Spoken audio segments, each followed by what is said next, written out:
from a practical perspective, it could be very, very helpful for businesses. From a geopolitical perspective, it's of course important when you think about the fact it's the first agreement that Japan has had with China or Korea.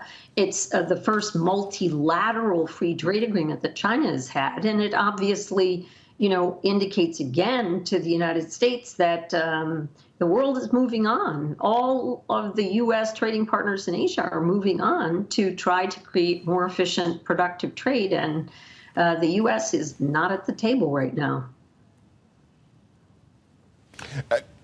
Claire, does the Trans-Pacific Partnership, I know you alluded to it already, does the TPP come back into play as of January the 20th and the inauguration of a new president there in the U.S.?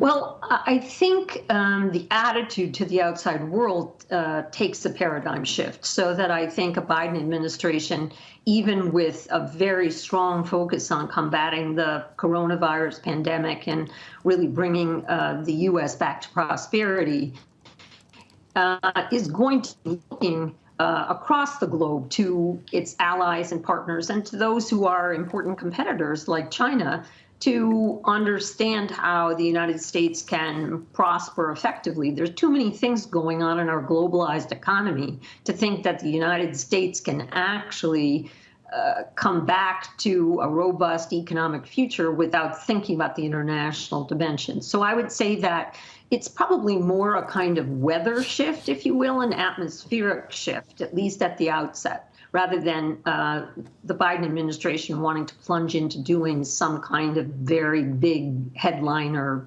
international trade deal, per se.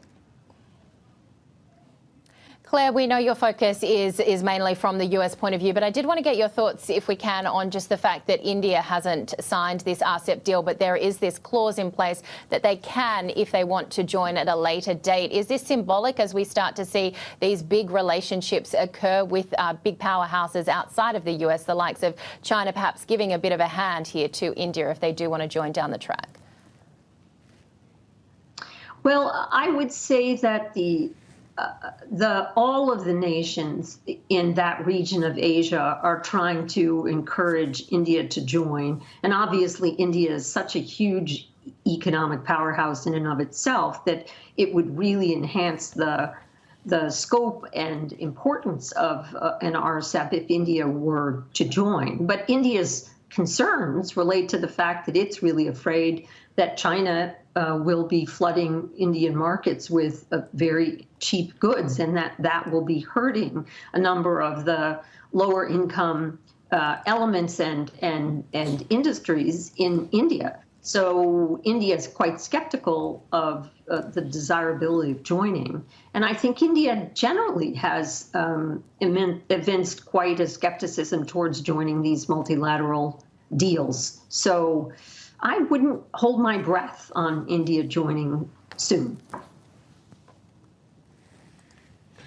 Claire, also give us a sense of a Biden administration. We've talked around it to some extent, but AK may not join TPP or the CPTPP as well as it's morphed into, and looking at RCEP as well. Where will Asia be in the list of priorities as trade partners for a new administration?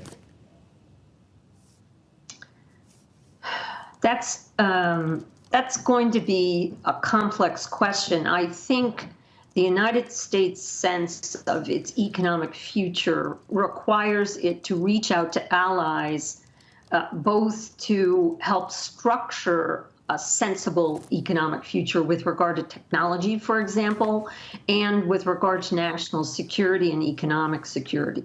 So I think there is going to be outreach to the partners, U.S. partners in Asia, for sure, to try to work out some of these issues. And some of them, of course, relate in a backhanded way to China.